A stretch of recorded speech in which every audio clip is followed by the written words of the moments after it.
Baiklah, pada kesempatan kali ini kita akan membahas tentang prosedur beracara perkara perdata. Untuk prosedur beracara perkara perdata dalam proses administrasi, maka dapat saya jelaskan di tahap awal petugas akan menerima gugatan, permohonan, perset, pernyataan banding, kasasi, peninjauan kembali, ataupun eksekusi. Kita ambil contoh untuk kali ini pendaftaran gugatan ataupun permohonan, di mana setelah petugas menerima surat gugatan dimaksud, maka petugas akan memberikan penjelasan dan penafsiran terhadap biaya perkara atau biaya eksekusi yang dituangkan dalam SKUM, surat kuasa untuk membayar, yang berupa kwitansi berisi kop pengadilan negeri, nomor, tanggal, tahun, serta cap stempel surat gugatan didaftarkan. Kemudian di dalamnya ada nama pembayar, banyaknya uang, nama dan tanda tangan kasir. Nah, pemegang kas selanjutnya akan menerima pembayaran panjar biaya perkara sesuai dengan penafsiran yang disebutkan tadi, penafsiran biaya. Nah, dalam proses selanjutnya maka petugas yang berwenang akan menerima surat gugatan atau permohonan dari calon penggugat atau pemohon sebanyak jumlah tergugat atau terlawan ditambah lebih kurang 4 rangkap untuk majelis hakim. Nah, pada tahapan yang selanjutnya ialah kemudian mendaftarkan perkara yang masuk sesuai dengan urutan penerimaan dari pemegang kas dan di dalamnya dibubuhi nomor perkara gugatan atau permohonan sesuai dengan urutan dalam buku register. Dan selanjutnya dikembalikan satu rangkap surat gugatan atau permohonan ke calon penggugat atau pemohon. Setelahnya maka surat gugatan atau permohonan yang asli itu diserahkan ke panitera perdata untuk diparaf setelah dilampiri SKUM tadi, dan selanjutnya penetapan penunjukan majelis. Selanjutnya setelah diparaf, berkas diteruskan ke wakil panitera untuk diparaf. Berkas kemudian diteruskan ke KPN melalui panitera untuk ditunjuk majelis. Kemudian berkas itu akan diserahkan kembali ke panitera untuk menunjukkan panitera pengganti. Nah, pemegang register itu menyerahkan berkas tersebut kepada majelis yang bersangkutan. Majelis hakim menetapkan hari sidang disertai perintah pada jurusita untuk memanggil para pihak penggugat, tergugat, pemohon, dan termohon untuk menghadap di persidangan pada waktu yang telah ditentukan. Dan dalam hal selanjutnya, petugas selanjutnya menyiapkan dan menyerahkan salinan putusan pengadilan bila ada permintaan dari para pihak. Dan selanjutnya kita akan membahas tentang putusan karena tidak hadir pada sidang pertama. Nah, pada ketentuan pasal 148 RBG dan 124 HIR telah ditegaskan bahwa bila penggugat yang telah dipanggil dengan sepatutnya ini tidak datang menghadap dan juga tidak menyuruh orang untuk mewakilinya, maka gugatannya dinyatakan gugur dan penggugat dihukum untuk membayar biaya perkara dengan tidak mengurangi haknya untuk mengajukan gugatan lagi setelah melunasi biaya tersebut. Nah, walau demikian, sesungguhnya terdapat pula pengaturan dalam pasal 150 RBG dan pasal 126 HIR yang memberi kelonggaran kepada majelis hakim untuk tidak menjatuhkan putusan pada persidangan pertama dan untuk memerintahkan jurusita untuk memanggil penggugat sekali lagi untuk hadir dan juga memanggil pihak yang sebelumnya telah hadir atau tergugat untuk menghadap lagi pada hari persidangan berikutnya yang telah ditetapkan untuk itu. Dan untuk selanjutnya penggugat akan dipanggil untuk kedua kalinya.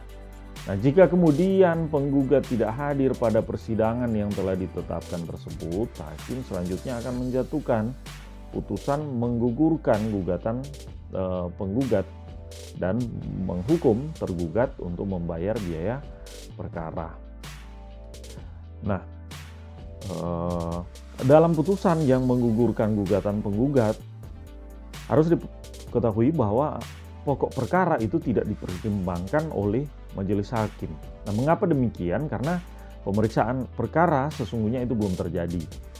Hal yang perlu diperhatikan dalam hal ini ialah bahwa jika penggugat hadir dalam persidangan pertama namun tidak hadir dalam persidangan-persidangan berikutnya, maka perkaranya ini akan diperiksa dan diputus secara kontradiktoir. Selanjutnya, bila kemudian tergugat tidak hadir dalam sidang pertama, mengacu ke pasal 149 RBG dan juga ada dalam pasal 125 HR, maka ditentukan bahwa bila pada hari yang telah ditentukan tergugat ini tidak datang meskipun dia sudah dipanggil dengan sepatutnya, juga tidak mengirimkan wakilnya, maka gugatan dikabulkan ini tanpa kehadirannya atau first take. Kecuali bila ternyata menurut pengadilan negeri itu gugatannya tidak mempunyai dasar hukum atau kemudian tidak beralasan. Yang kedua, bila tergugat dalam surat jawabannya sebagaimana dimaksud dalam pasal 145 RBG juga dalam pasal 121 HR mengajukan sanggahan tentang kewenangan pengadilan negeri itu, maka pengadilan negeri meskipun tergugat tidak hadir dan setelah mendengar penggugat harus mengambil keputusan tentang sanggahan tersebut, dan hanya jika sanggahan itu tidak dibenarkan mengambil keputusan tentang pokok perkaranya. Nah, dalam hal gugatan dikabulkan, maka keputusan pengadilan negeri itu atas perintah ketua pengadilan negeri diberitahukan kepada pihak tergugat yang tidak hadir, dengan sekaligus diingatkan tentang haknya untuk mengajukan perlawanan dalam waktu serta dengan cara yang ditentukan seperti sudah ditentukan dalam pasal 153 RBG dan pasal 129 HR pada pengadilan negeri yang sama. Nah, oleh yang berikutnya adalah oleh panitera di bagian bawah surat keputusan pengadilan negeri tersebut itu dibubuhkan catatan tentang siapa yang ditugaskan untuk memberitahukan keputusan tersebut dan apa yang telah dilaporkannya baik secara tertulis maupun secara lisan, sebagaimana disebutkan di bagian awal tadi. Maka putusan first take ini tidak selalu berarti gugatan penggugat dikabulkan. Pada dasarnya gugatan penggugat dikabulkan itu kecuali dalam hal yaitu pertama, gugatan tidak memiliki dasar hukum. Nah, dalam hal demikian maka putusan pengadilan menyatakan gugatan tidak diterima. Niet onafhankelijk verklaard. Yang kedua, gugatan tidak beralasan. Dalam hal demikian, putusan pengadilan berupa menolak gugatan penggugat.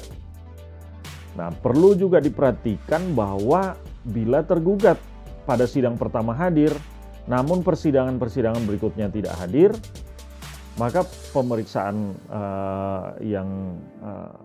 dan putusan itu sebagaimana sudah disebutkan di awal tadi harus diperhatikan itu akan dilakukan secara kontradiktoir sebagaimana sudah disebutkan di awal. Pada bagian selanjutnya kita akan membahas tentang upaya perdamaian. Nah, dalam pasal 130 HIR itu isinya menentukan bahwa bila pada hari yang telah ditentukan para pihak datang menghadap, maka pengadilan negeri dengan perantaraan ketua itu berusaha untuk mendamaikan. Nah, bila dapat dicapai perdamaian, maka di dalam sidang itu juga dibuatkan satu akta dan para pihak ini dihukum untuk menaati perjanjian yang telah dibuat. Dan akta itu mempunyai kekuatan serta dilaksanakan seperti surat keputusan biasa. Yang ketiga, terhadap suatu keputusan yang tetap semacam demikian, semacam itu tidak dapat diajukan banding, itu harus diperhatikan. Nah, ketentuan ini mewajibkan majelis hakim sebelum memeriksa perkara perdata ini harus berusaha untuk mendamaikan kedua pihak yang sedang bersengketa tadi. Nah, peran hakim dalam usaha pendamaian para pihak ini sangat-sangatlah penting. Putusan perdamaian ini nantinya punya arti yang baik tidak saja bagi kedua belah pihak, namun bagi masyarakat secara umum, khususnya bagi orang yang mencari keadilan. Nah, bila kemudian upaya perdamaian ini tidak dapat dicapai, maka proses pemeriksaan selanjutnya ini akan dilanjutkan dengan tahap jawab-menjawab, pembuktian, kesimpulan, dan putusan pengadilan. Nah, dalam konteks ini, untuk memaksimalkan kewajiban agar upaya perdamaian ini tetap diprioritaskan, maka Mahkamah Agung mengeluarkan SEMA nomor 1 tahun 2002 yang dalam perkembangannya diganti dengan Perma nomor 2 tahun 2003. Selanjutnya diganti lagi dengan Perma nomor 1 tahun 2008. Yang dengan demikian itu terjadi pengintegrasian mediasi dalam sistem peradilan, di mana setiap hakim atau mediator dan para pihak ini wajib mengikuti prosedur penyelesaian sengketa melalui mediasi. Dalam tahapan berikutnya, bila mediasi berlanjut ini, baru kemudian dituangkan akta perdamaian.